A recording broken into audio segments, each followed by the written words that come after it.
테라 루나 사태 건도형이 미국과 6조 원의 민사 합의를 했는데 말이 안 되잖아요. 6조 원이 어디서 났으며 왜 6조 원을 주는지 이해가 안 가잖아요. 그것에 대해서 얘기를 해보도록 하겠습니다. 현재 미국에서 형사 민사건도 있고 한국 것도 있는데 미국과 민사 합의 맺었다는 건 미국으로 송환할 준비를 한다는 거죠. 민사로 원만하게 피해자랑 합의를 했으니까 형사처벌을 가볍게 해달라, 몇 년 살고 나오게 해달라, 이런 뜻입니다. 실제로 그게 될 거다 안 될 거다는 확률론이에요. 미국에서 민사를 하는 기관과 형사를 하는 기관이 우호적인 관계가 아니라 서로 경쟁 관계이기 때문에 그렇게 되지 않을 가능성도 존재한다. 그럼에도 불구하고 민사를 맺는 이유는 미국으로 가기 위해서 어떤 딜을 맺었거나 아니면은 그럴 수밖에 없는 환경이 있거나 이렇게 보겠죠. 제일 문제는 미국으로 간다는 거는 한국의 피해자들에 대한 보상을 무시할 가능성이 있다라는 점이 제일 우려가 됩니다. 더 놀라운 거는 합의금이 6조 원이라는 얘기인데 권도영이 숨겨놓은 코인 자체가 10,000개로 알려져 있어요. 그리고 그 10,000개도 거의 다 쓴 거로 알려져 있습니다. 이 뜻은 실제로 더 많은 코인을 숨겼다라는 거죠. 권도영이 그렇게 돈을 계속 썼던 이유가 이해가 되는 거죠. 10,000개는요 현재 가격으로 8천억 원이 넘어요. 이거를 야금야금 출금한 거로 기록이 되는데 비트코인 온라인 지갑은 출금 기록이 이렇게 공개가 됩니다. 그래서 실제로 나 얼마 없어 이렇게 보여줬는데 그 지갑은 보여주기용이었던 거고 실제로 본인이 가진 거는 더 많이 있을 것이다. 그렇게 더 많이 가지고 있다는 거는 어디서 비트코인을 확보했다는 것인가? 루나 사태 때 빼돌렸다라는 거죠. 근데 그거를 빼돌린 게 어떻게 보면은 루나코인 사태가 폭락되고 나서 어쩌지 하고 나서 들고 나온 게 아니라 애초에 비트코인을 빼가기 위함의 작전이면서 그 과정에서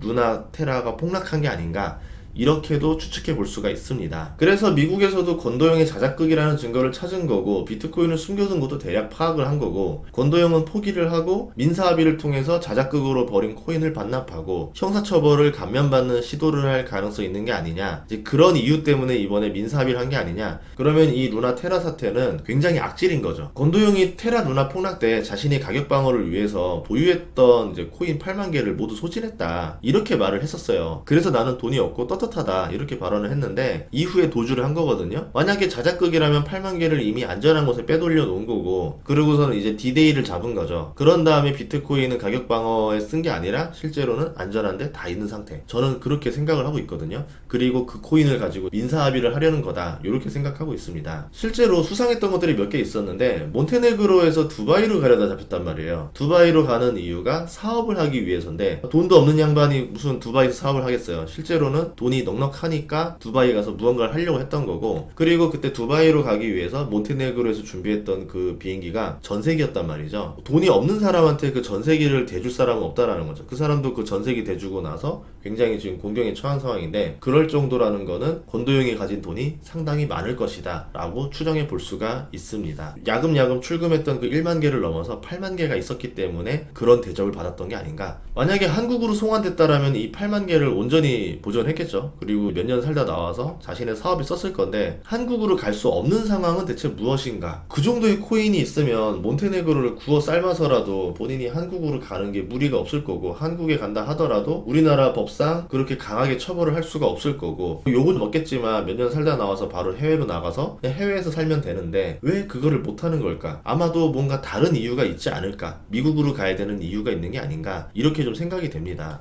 미국행으로 가면은 징역 100년이거든요. 한국으로 가는 게 훨씬 유리한데 왜 미국행으로 가야 되는 건가? 몬테네그로에서도 자신들이 인도국을 정할 수 없는 상황이 아닌 건가? 그러면서 6조 원의 민사합의까지 하면서 미국으로 간다? 이거는 뭔가 미국이 굉장히 유리한 패를 쥐고 있다라고 볼 수 있겠죠. 제가 생각하는 시나리오는 권도영도 지금 이 80,000개에 대해서 지배력이 약한 상황이 아닌가라고 생각이 되는 거죠. 그러니까 권도영이 온전히 80,000개를 완벽히 가지고 있는, 예를 들어서 USB 하나를 정말 안전한 곳에 잘 보관을 해놨고 어떠한 상황이 와도 이거는 아무도 못 건드려, 그렇게 생각하면은 그냥 난 이거 먹고 죽겠다 이런 식으로 버틸 수가 있는데 그게 아니라 예를 들어서 이거 10,000개로 8개로 쪼갠 다음에 믿을만한 애들한테 쫙 뿌려놨는데 그 친구들이 다 배신을 해가지고 본인이 지금 내 코인이지만 나에 대한 지배력이 없는 상황이면은 미국이 여기서 내가 얘네들을 지금 다 잡아놨는데 어떻게 할까? 이걸 가지고 딜을 좀 할래? 이런 식으로 마치 영화에서 보던 장면 마냥 그런 식으로 이거를 민사 합의를 좀 쓰자, 이런 식으로 해서 결국은 그 코인의 상당 부분을 미국에다 주고 권도영은 조금 받겠죠. 비트코인 뭐 80,000개 하니까 이게 사람들이 금액에 대해서 체감이 안 오는데 우리 돈으로 7조 3,661억 원입니다. 권도영이 보유한 코인이 한 8조 원 된다 보고 민사로 6조 주고 자기가 남은 2조 중에서 몬테네그로에서 쓴 돈들, 조력자한테 쓴 돈 빼도 1조가 넘는 돈을 가지고 살 수가 있겠죠. 실질적으로는 6대1로 나누는 어떤 합의를 한 게 아니냐. 평생 100년 감옥에 썩는 것보다 1조라도 건도형이 손에 쥐고 사는 것이 더 낫다라는 판단으로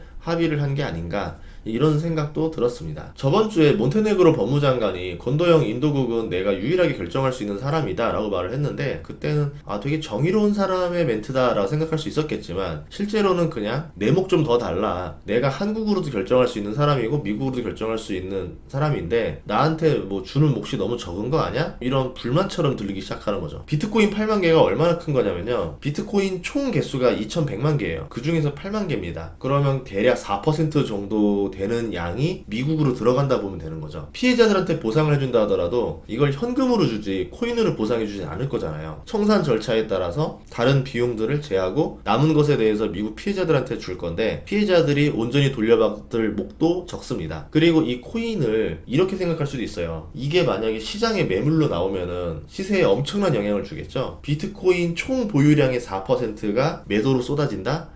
가격이 수직하락이 할 겁니다. 근데 그렇게 하진 않겠죠. 그 정도 양이면 이제 블럭 딜을 할 것 같은데, 마침 비트코인이 엄청나게 필요한 데가 하나 있어요. 미국 월가입니다. 미국 같은 경우는 중앙은행이 직접 비트코인을 사서 보유할 수는 없잖아요. 근데 미국 월가는 지금 여기저기서 비트코인을 사서 비트코인 ETF를 투자하고 있습니다. 근데 비트코인 ETF를 뭐 코인베이스나 이런 거래소에서 다 사는 게 아니라 계속 블럭 딜로 계속 사서 모으고 있었거든요. 그런데 이번에 건도형의 8만 개가 들어오면은 환호하는 거죠. 시세에 영향을 주지 않고서도 8만 개를 꿀꺽할 수가 있어요. 그걸 가지고 시세에 맞게 이제 뭐 SEC에다 돈을 주고, SEC는 그거 가지고 청산을 시키면서 피해자들 돈을 주고, 이렇게 되면 미국 입장에서는 굉장히 이득이 나는 상황이 되는 거죠. 이게 말이 되냐라 생각할 수 있는데, 트럼프의 발언에서도 느낄 수 있듯이 미국이 지금 비트코인 확보에 열을 올리기 시작했어요. ETF를 만들어서 월가가 실물을 보유하게 만들고, 이더리움 ETF도 만들고, 여러 가지들을 하면서 서서히 코인에 대한 보유량을 늘려가려는 게 아닌가. 어쨌든 실물을 미국이 합법적인 방법 내에서 계속 보유를 하는 방법을 쓰고 있거든요. 그러면 미국이 왜 비트코인을 계속 확보해 나가려고 하는 건지, 그 의도는 아직 우리가 예상해 볼 수는 없죠. 다만 미국도 무언가 준비를 하고 있다. 그러면 앞으로 흐름이 어떻게 갈 건지도 우리가 조금씩 대비는 해야 되겠다라고 생각해 볼 필요가 있지 않을까 싶습니다. 그래서 저희 채널에서 가끔씩 비트코인 전문가들이 나와서 이야기를 하는데, 단순히 코인을 사라 마라가 아니라 국가가 어떤 전략을 가지고 이 코인을 활용하려고 하는 건지, CBDC를 쓸 수도 있는 거고 코인을 안 쓰더라도 국가 간에 서로 지금 흐름이 보여주고 있는 건지, 이런 것들은 우리가 이해해 봐야 되지 않을까라고 생각해서 이야기를 조금씩 다루고 있습니다. 다음 시간에도 좋은 정보로 찾아뵙도록 하겠습니다. 구독과 좋아요, 알림 설정 부탁드릴게요. 고맙습니다.